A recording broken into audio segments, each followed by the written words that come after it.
유네스코가 지정한 세계 자연유산은 인류가 지구의 자연에 바치는 찬사다.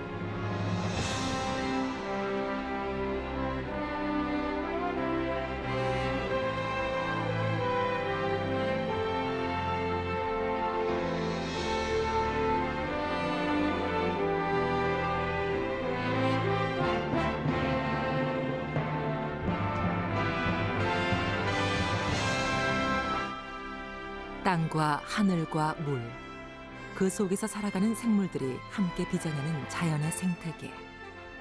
그것은 대를 이어 전해져야 할 인류 모두의 재산이다.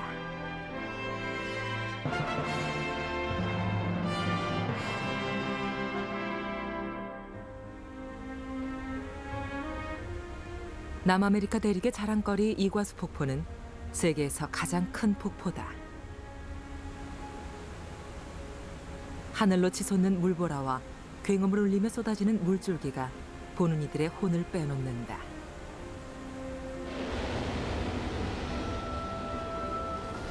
배를 타고 밑에서 올려다본 폭포의 전경이다.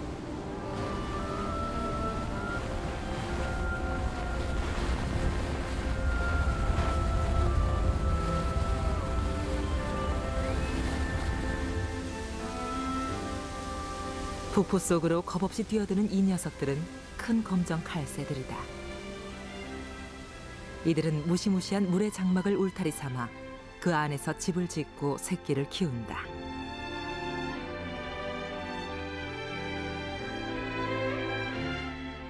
보름달이 뜨는 밤이면 이과수 폭포엔 멋진 무지개가 뜬다고 한다.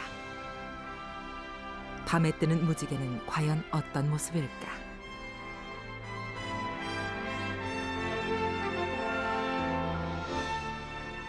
이과수 국립공원을 뒤흔드는 엄청난 물줄기. 그 장엄한 세계로 탐험을 떠나보자.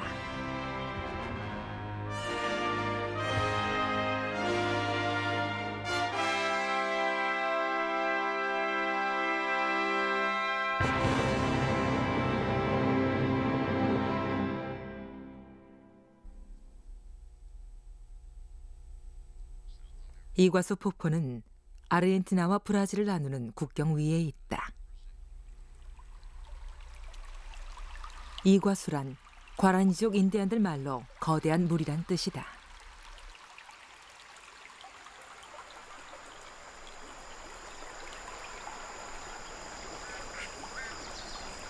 정글을 벗어나 강을 따라 올라가다 보면 갑자기 앞이 트이면서 병풍처럼 늘어선 폭포들이 나타난다.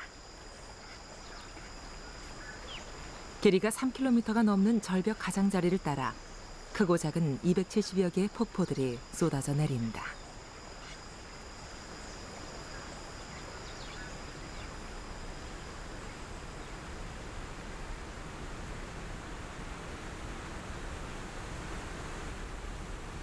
줄줄이 늘어선 폭포들 중 제일 규모가 큰 것이 절벽 안쪽에 위치한 악마의 목구멍이다. 80m 높이로 서 있는 이 폭포는 천지를 뒤흔드는 굉음과 함께 엄청난 양의 물을 쏟아낸다.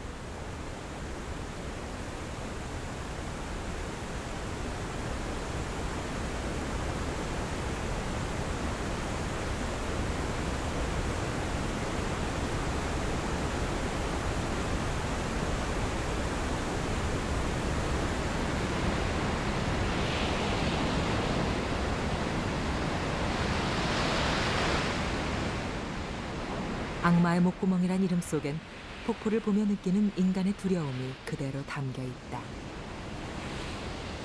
초당 흘려보내는 물의 양만 무려 6,500톤. 폭포의 방출량으론 세계 최대 규모다.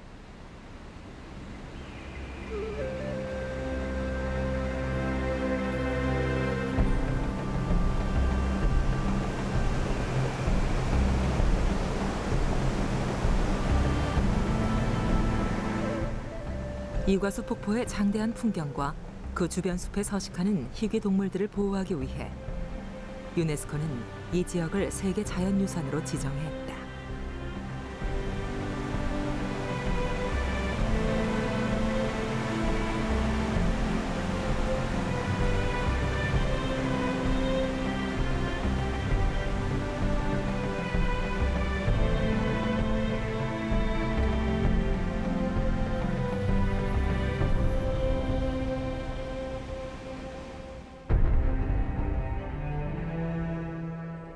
이과수 폭포는 아르헨티나와 브라질 양쪽에서 감상할 수 있다.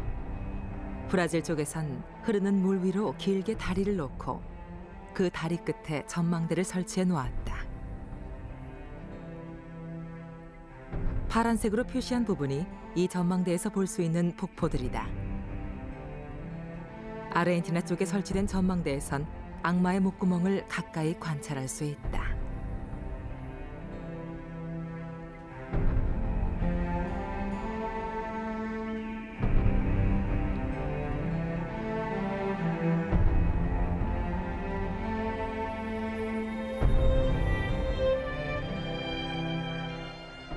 먼저 브라질 쪽의 전망대로 가보았다.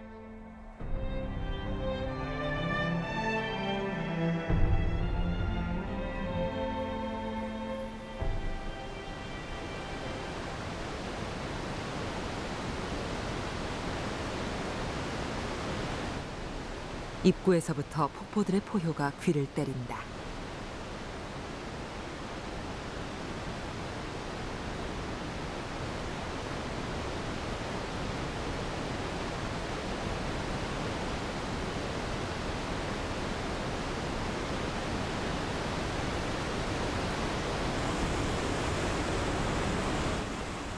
이과수는 남반구에 있기 때문에 11월인 지금이 여름이다.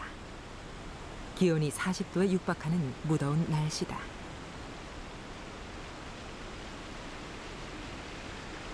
세차게 흐르는 물 바로 위에 세워진 다리는 폭포의 위력을 그대로 전해준다.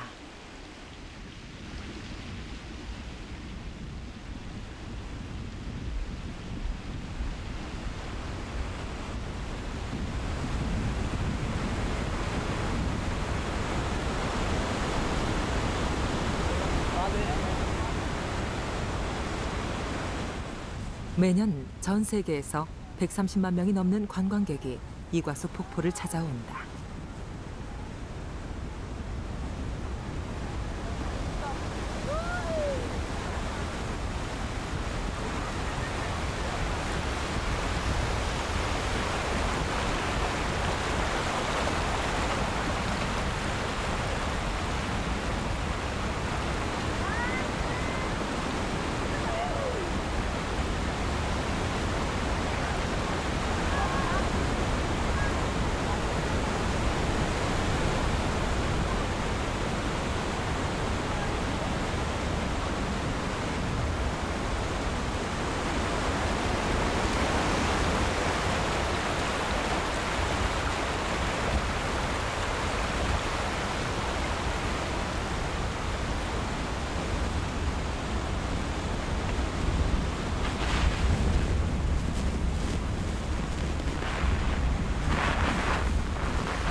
어디서 오셨어요? 스코틀랜드요.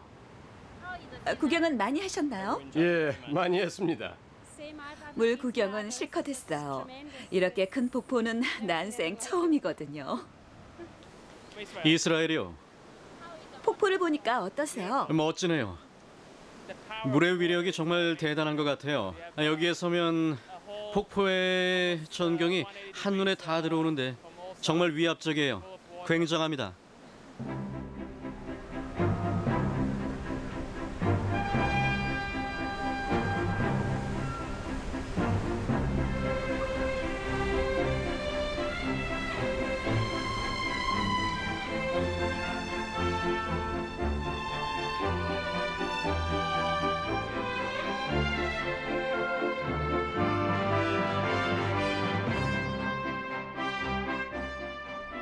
브라질 전망대에서 촬영을 마치고 아르헨티나 쪽으로 가보았다.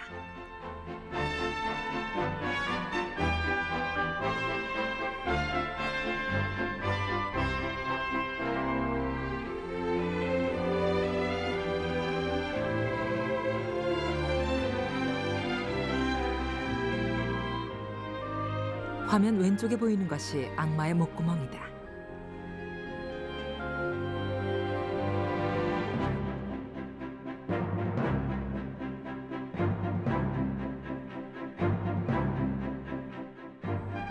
아르헨티나 전망대를 찾은 사람들은 악마의 목구멍이 으르렁대는 소리에 압도돼 한동안 말을 잃는다.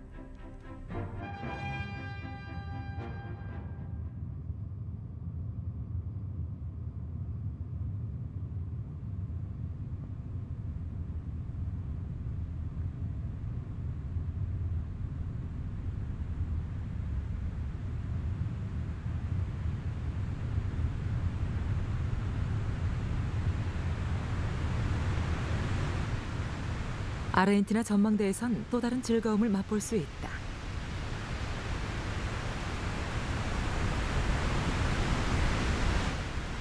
손에 닿을 듯 가까이 떠 있는 무지개가 그것이다.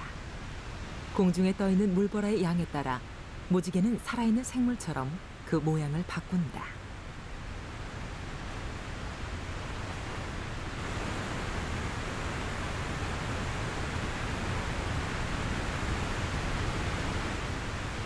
이과수 강은 아르헨티나와 브라질을 가르는 국경을 따라 흐른다. 이 강줄기가 급격히 휘어지는 구비에 폭포가 자리 잡고 있다.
강의 남쪽은 아르헨티나 영토다. 1984년 유네스코는 아열대림으로 뒤덮인 이 일대 5만 5천 헥타르의 땅을 세계 자연유산으로 지정했다.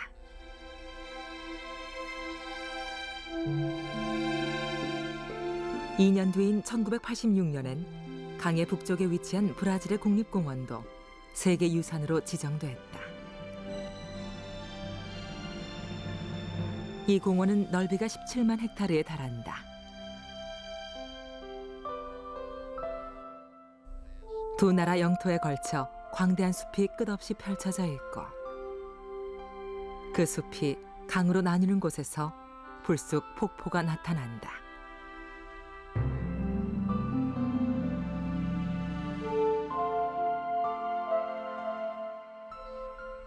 세계 최대 규모를 자랑하는 이과수 폭포는 언제 그리고 어떻게 생겨났을까?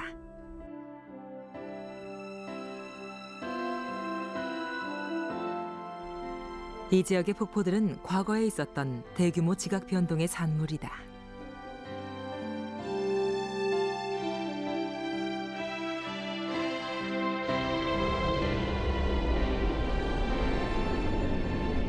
약 1억 5천만 년 전 하나로 이어져 있던 거대한 땅덩어리가 갈라져 오늘날의 남미와 아프리카 대륙이 되었다.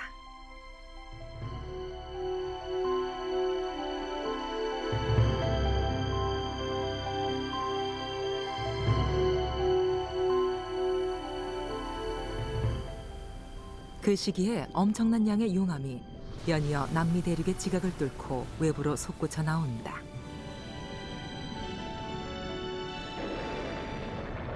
용암은 매번 20에서 30m 높이로 쌓이며 대지를 뒤덮었다.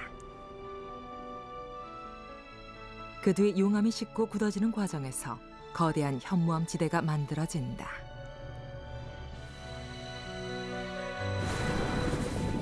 약 6천만 년 전 지각 운동으로 이 지대에 균열이 생기면서 한쪽 암석층이 솟아올랐다.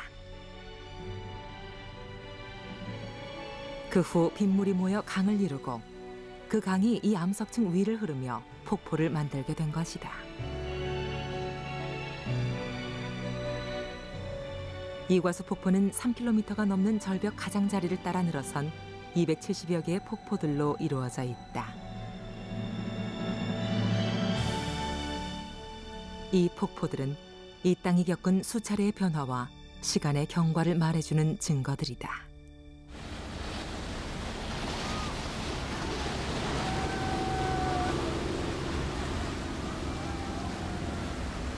이과수 폭포를 다른 방향에서 감상하고 싶다면 배를 타고 가는 방법이 있다. 저 멀리 스리 펜서스 폭포와 샌 마틴 폭포가 보인다.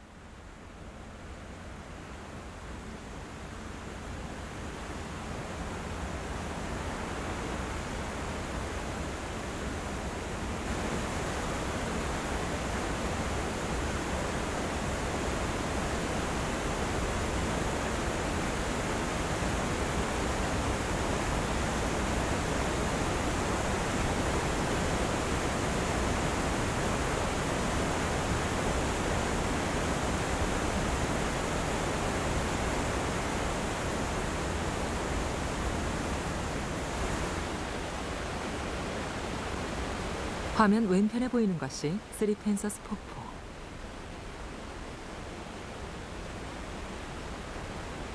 이것이 샌 마틴 폭포다. 먼저 샌 마틴으로 가보자.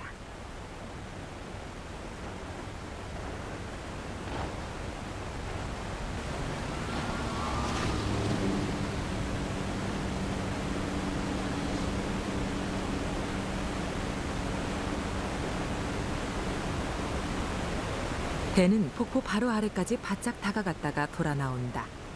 경험이 풍부한 전문가가 아니면 해내기 어려운 기술이다.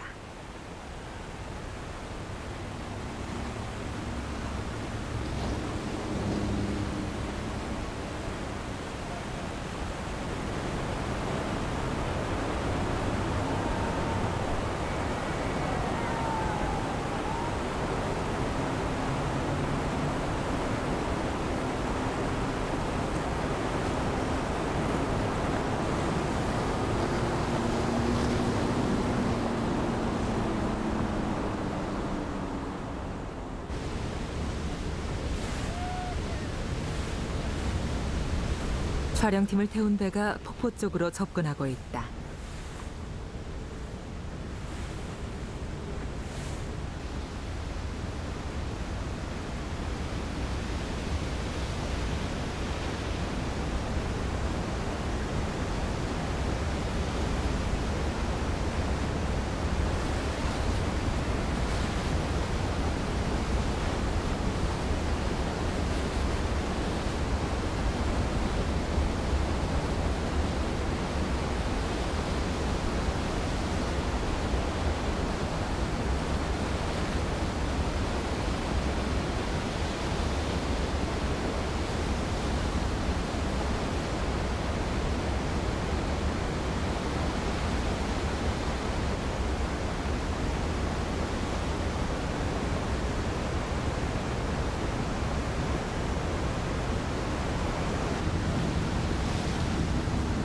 이번엔 스리펜서스 폭포로 향한다.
전망대에서는 여러 번 봤지만 이렇게 배를 타고 폭포 아래까지 와보기는 처음이에요.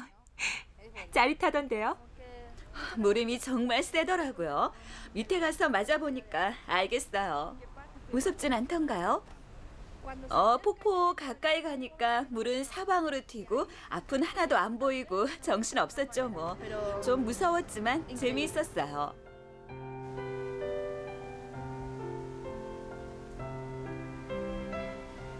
관광객들은 폭포를 둘러보는 동안 엄청난 물줄기에 빨려 들어갈 것 같은 오싹한 느낌을 경험하게 된다. 폭포가 일으키는 물보라는 이 지역의 습도를 90%까지 올려놓는다.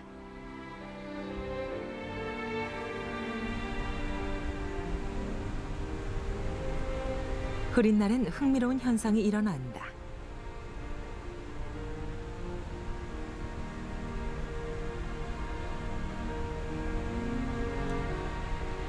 허공으로 솟아오른 물보라가 점점 더 위로 올라가 구름을 만드는 것이다.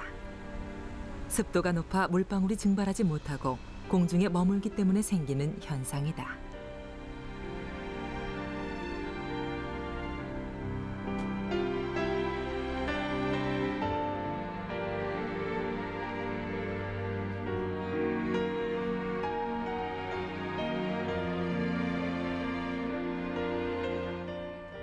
이 물방울들은 바람에 실려 이웃한 숲으로 날아가 비로소 떨어진다. 이런 식으로 폭포는 주변의 숲을 키워왔다.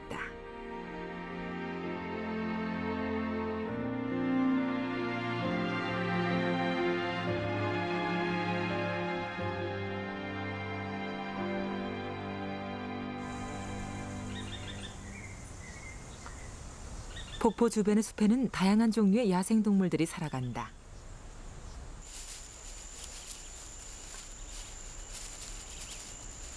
갈색코 코아티가 먹이를 찾으러 나왔다. 유난히 긴 코가 특징인 녀석은 코와 앞발로 땅을 파헤쳐 곤충을 잡아먹거나 나무 뿌리 따위를 캐먹는다.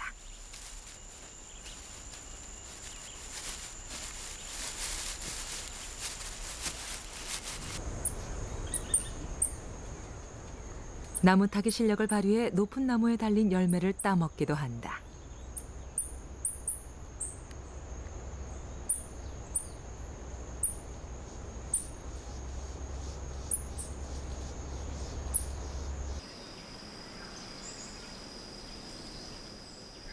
숲에는 멸종 위기에 놓인 희귀동물도 여러 종이 있다. 꿩과에 속하는 검은머리 우름구안도 그런 동물 중 하나다. 파란 부리와 붉은 목이 눈길을 끄는 검은머리 우름구안은 사람들이 식용으로 쓰기 위해 과도하게 사냥을 한 탓에 멸종을 걱정하는 처지가 됐다.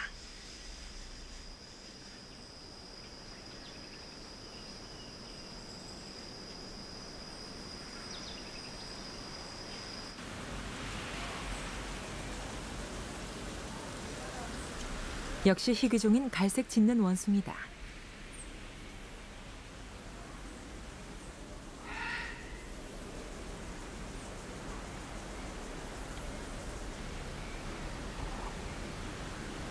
갈색 짖는 원숭이는 한때 브라질과 아르헨티나 전역에서 발견될 만큼 그 수가 많았다. 하지만 계속되는 개발로 서식지가 줄면서 이제는 국립공원을 포함한 몇 곳에서만 녀석들을 볼 수 있게 됐다.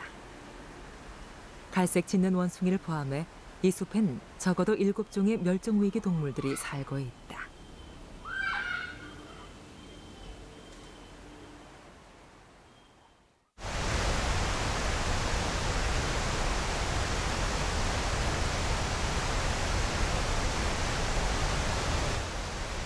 동물들의 보금자리는 숲속에만 있는 게 아니다.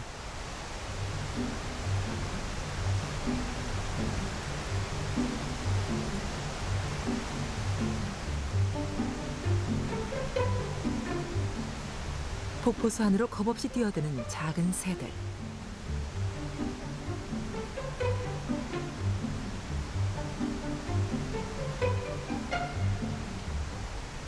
대체 어떤 새이기에 저 무시무시한 물줄기를 두려워하지 않는 것일까?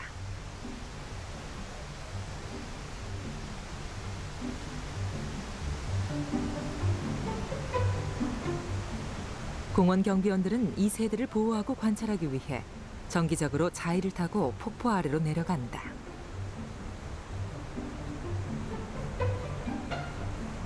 촬영팀도 경비원들과 함께 내려가 폭포 속으로 뛰어드는 용감한 새들을 관찰해 보기로 했다.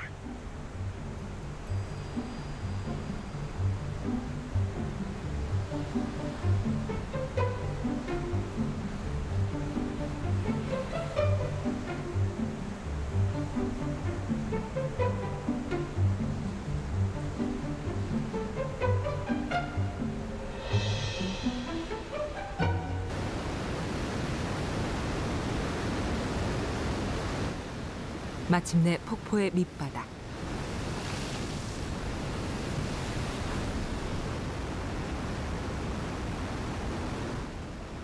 폭포 아래쪽 바위벽에 옹기종기 모여있는 새들이 보인다.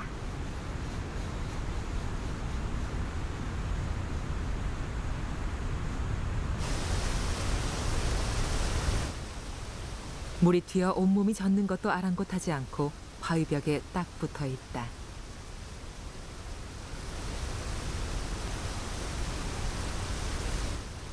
몸 길이가 18cm 정도인 큰 검정 칼새는 폭포 안쪽에 집을 짓는 특이한 습성을 갖고 있다.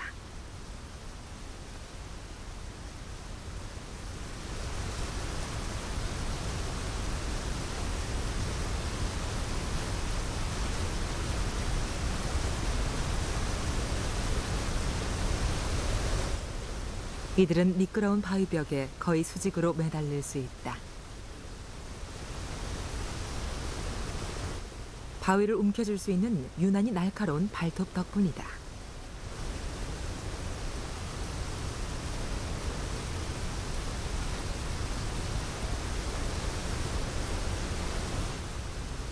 벽에 매달린 다음엔 발톱과 날개뼈의 관절, 그리고 꼬리를 이용해 몸을 지탱한다.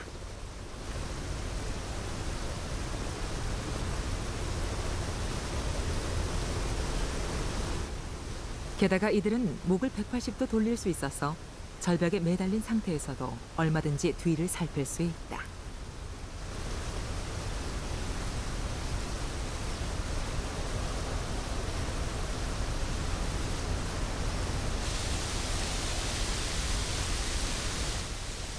깎아지른 듯한 절벽 아래로 세찬 물줄기가 끊임없이 쏟아집니다.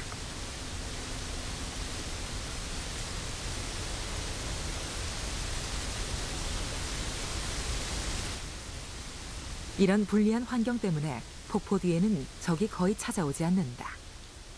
새들에겐 이상적인 보금자리인 셈이다.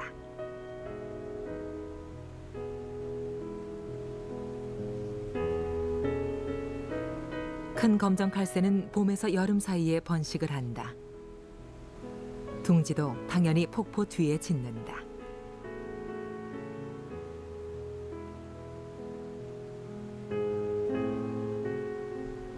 부모 새가 새끼를 먹이고 있다.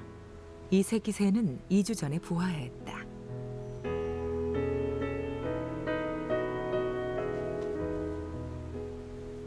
먹성 좋은 새끼의 배를 채우려면 시간시간 먹을 걸 물어날라야 한다.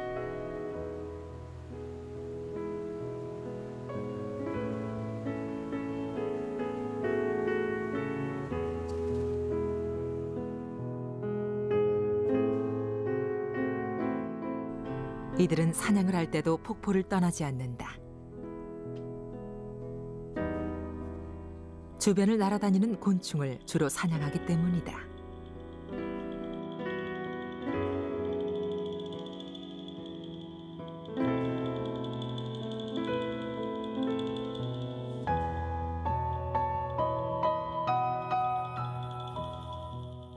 곤충을 찾아 종일 공중을 맴도는 새들의 모습은 이과수 폭포에선 익숙한 광경이다.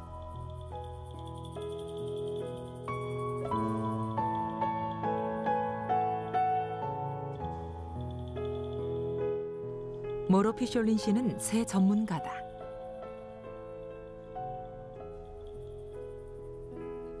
그에 따르면 새들과 폭포 주변의 자연 환경 사이엔 밀접한 상관관계가 있다고 한다.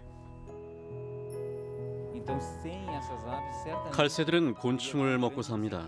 이 새들이 사라진다면 곤충의 수가 폭발적으로 늘어나겠죠. 그럼 곤충들이 숲의 식물을 엄청나게 먹어치워 결국은 숲의 균형이 깨지게 됩니다. 칼새들은 곤충을 사냥해서 그 수를 적정선으로 유지시켜주는 중요한 역할을 맡고 있죠. 사냥이나 환경오염 등으로 칼새의 수가 줄어든다면 이과수 국립공원의 생태계에도 큰 구멍이 뚫리게 됩니다. 폭포는 큰 검정 칼새들을 위험으로부터 보호해준다.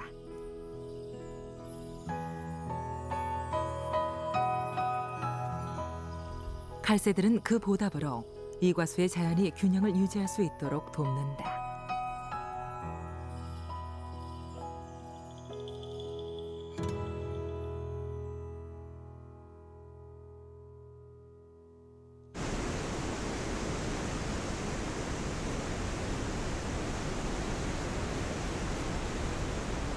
폭포 위에 뜬 무지개는 언제 봐도 아름답다.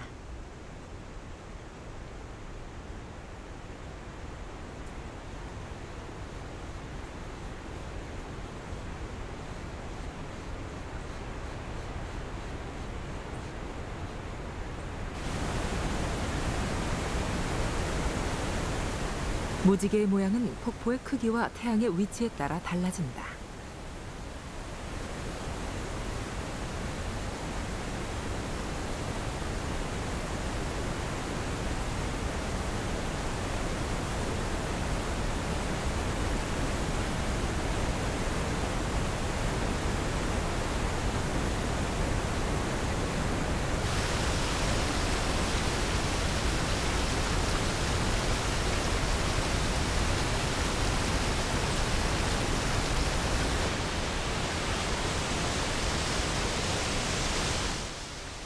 운이 좋으면 쌍무지개를 볼 수 있다.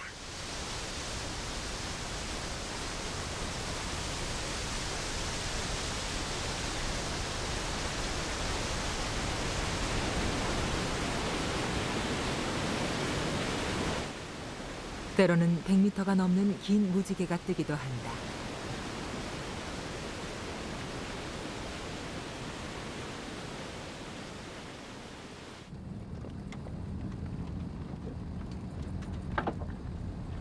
이 지역엔 무지개와 관련된 전설이 있다. 보름달이 뜨는 밤이면 이과수 폭포 위에 무지개가 뜬다고 한다.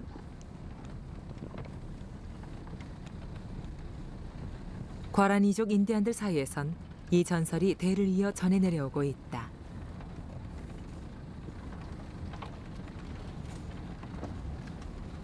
이 마을은 과라니족 관할 지역이다.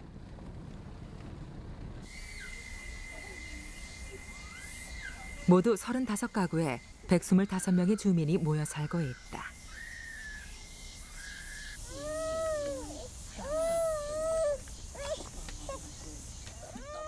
마을 족장인 미구엘 모링고 씨는 자신의 할아버지로부터 무지개에 관한 전설을 들었다.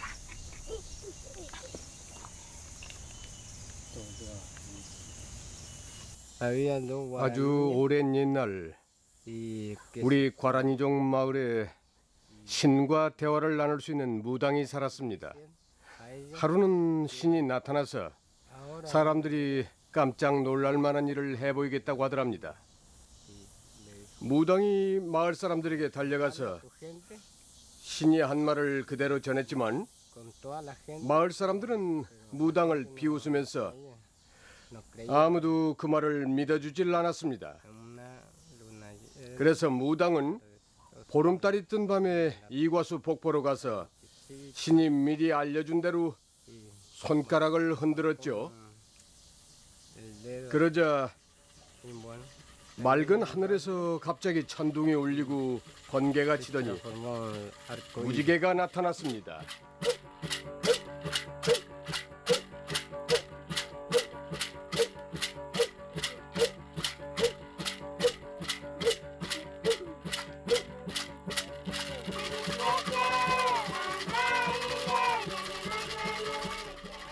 마을 어린이들이 폭포 위에 뜨는 신비로운 무지개에 관한 노래를 부르고 있다. 과란이족은 보름달이 뜨는 밤 무지개가 나타나면 살아있는 모든 이들의 영혼이 기쁨으로 차게 된다고 믿었다.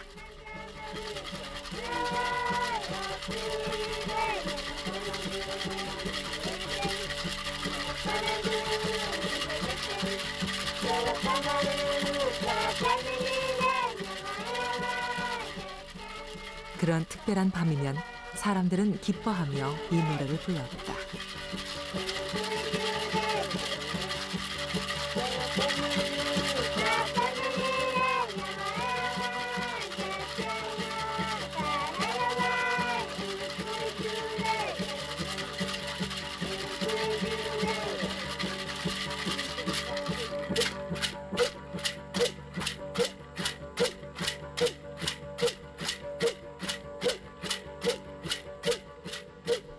이과수 폭포엔 보름달이 뜨는 밤 드물게 무지개가 나타난다. 촬영팀은 그 무지개를 찍기로 했다.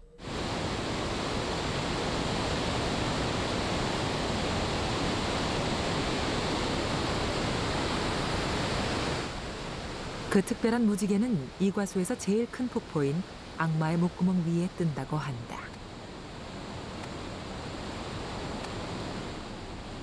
밤엔 빛이 충분하지 않기 때문에 일반 카메라론 무지개를 찍을 수 없다. 그래서 야간 촬영이 가능한 특수 카메라를 준비했다.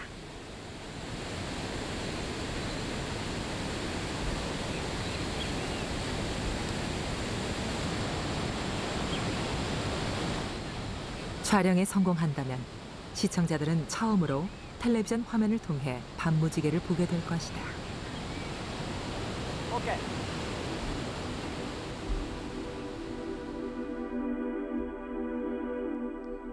밤에 무지개가 잘 뜨지 않는 이유는 무엇일까? 물리학자인 파블로 리카르도 씨의 설명을 들어본다. 밤이라고 해서 무지개가 뜨지 못할 이유는 없습니다. 조건만 맞으면 낮에 보는 것처럼 밤에도 선명한 무지개를 볼 수 있는데요. 무지개가 뜨려면 두 가지 조건이 맞아야 합니다. 우선 공기 중에 적당한 양의 물이 섞여 있어야 하고 또 빛이 있어야 하죠. 밤에는 보름달이 뜰 때라야 무지개를 만들기에 충분한 만큼의 빛이 생깁니다. 거기다 공기 중에 적당한 양의 물이 섞여 있다면 물방울이 빛을 분산시키는 프리즘 역할을 해서 무지개를 만들어내게 되죠. 하지만 빛이 충분하다고 해도 공기 중에 물방울이 너무 많거나 너무 적으면 무지개는 만들어지지 않습니다. 밤에 무지개가 잘 뜨지 않는 건 그런 조건들이 딱 들어맞기가 쉽지 않기 때문이죠.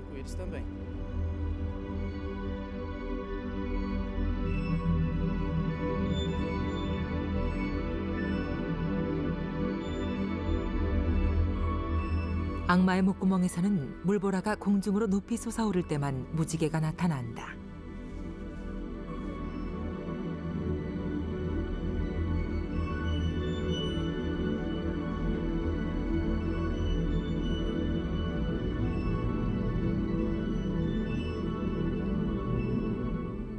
촬영팀은 먼저 머리 위로 달이 떠오르는 브라질 쪽 전망대에 카메라를 설치했다. 무지개를 찍으려면 달을 항상 등 뒤에 두어야 한다.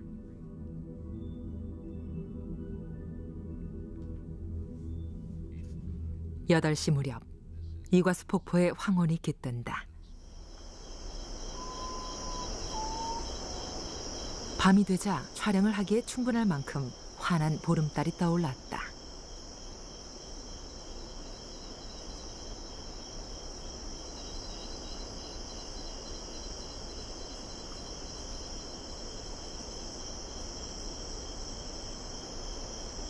만반의 준비를 갖추고 4시간을 기다렸지만 무지개는 나타나지 않는다.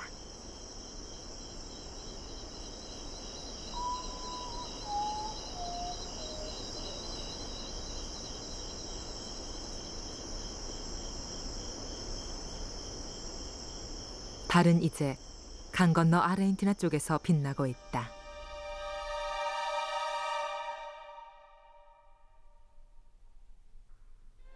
촬영팀은 아르헨티나 쪽으로 자리를 옮겨 악마의 목구멍을 계속 지켜보았다.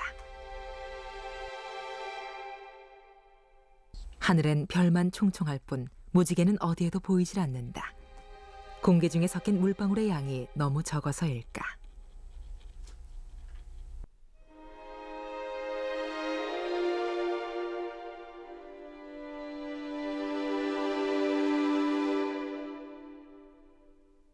첫 번째 시도는 결국 실패로 끝났다.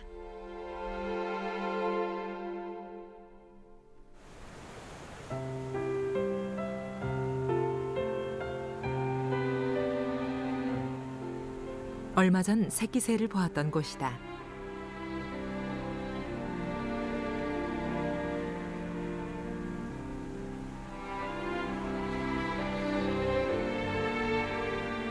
부화한 지 3주째가 된 새끼가 둥지를 떠날 준비를 하고 있다.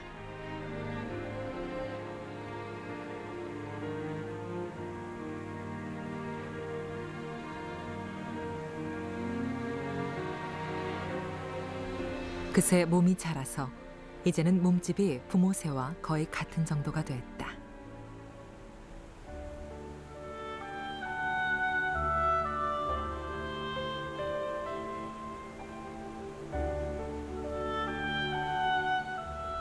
날개를 파닥이며 열심히 비행 준비를 해본다.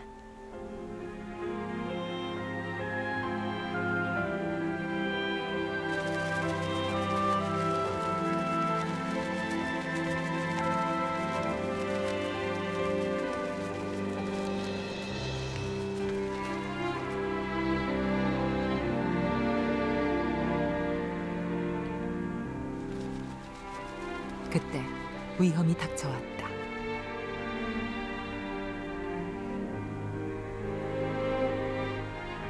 도마뱀은 큰 검정 칼새들이 가장 두려워하는 적이다.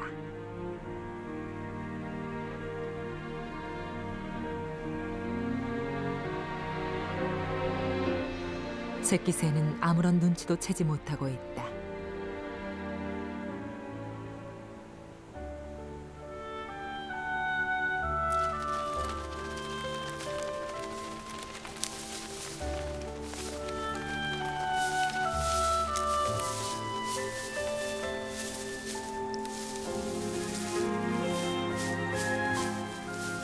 도마뱀에게 목을 물린 새는 발버둥치며 덤불 속으로 끌려 들어갔다.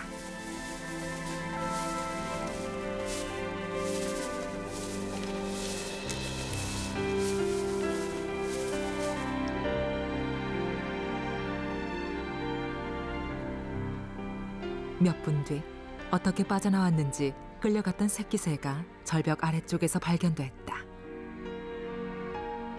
살아난 것이다.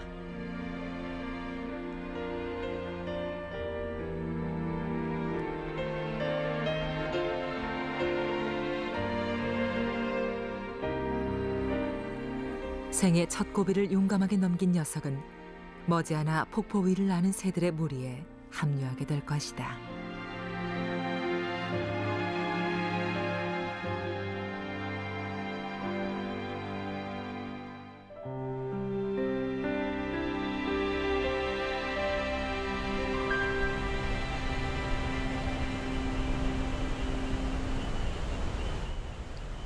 다시 보름달 밤이 찾아왔다.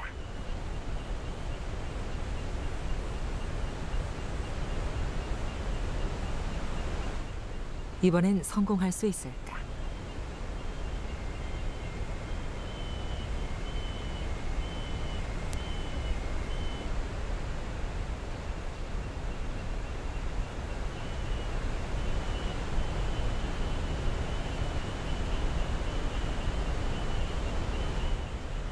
달빛이 밝아도 물보라의 양이 적당하지 않으면 무지개는 뜨지 않을 것이다.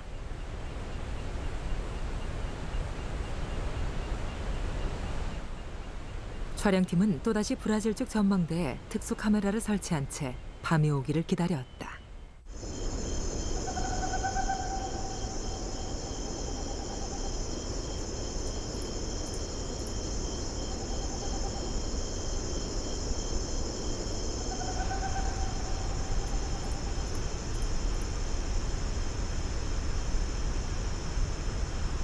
밤 9시 20분, 희미하게 무지개의 형체가 보인다. 마침내 전설의 무지개가 모습을 드러낸 것이다.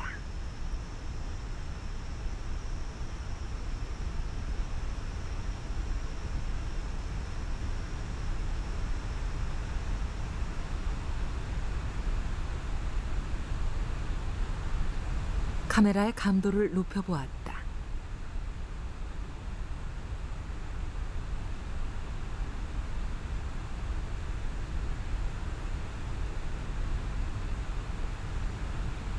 텔레비전 화면에 처음 잡힌 밤무지개.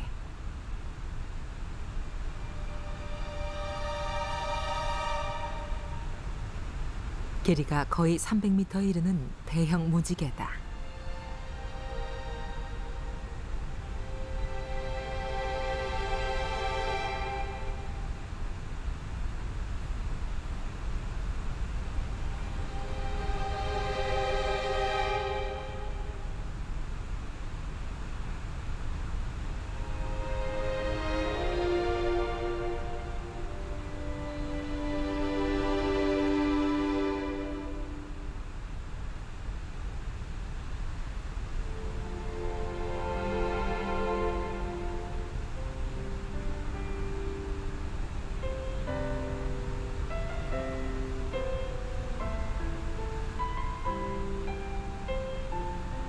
새벽 2시 30분, 아르헨티나 쪽 폭포에도 무지개가 걸렸다.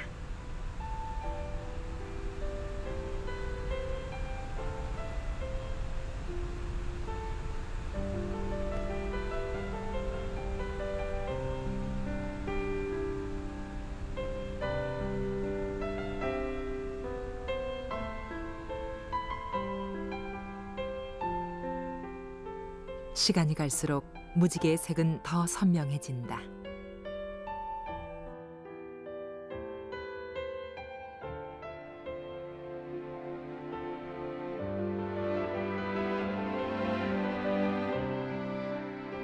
촬영팀의 눈앞에 별과 무지개가 나란히 뜨는 보기 드문 광경이 펼쳐졌다.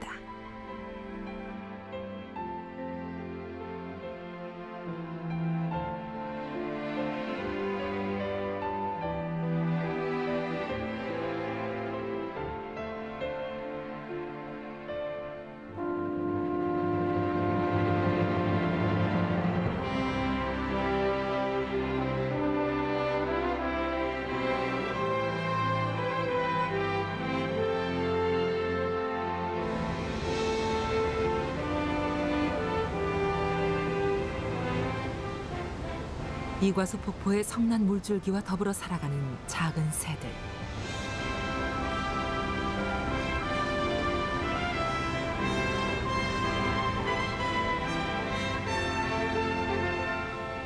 둥지를 벗어나 하늘로 비상하는 어린 새들의 날갯짓이 힘차다.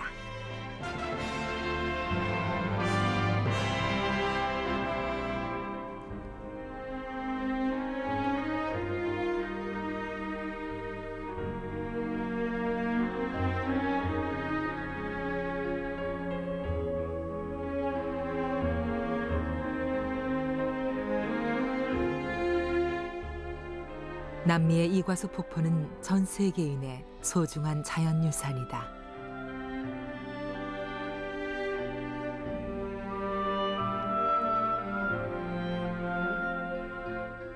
세계 최대 규모의 이 폭포는 지구의 장구한 역사를 통해 다듬어진 자연의 작품이다. 이과수는 인류에게 눈부신 풍광과 희귀한 생태계를 선사해 주었다. 오늘도 폭포는 사나운 포효와 함께 세찬 물줄기를 흘려보내며 그 거대한 힘으로 사람들을 매료시키고 있다.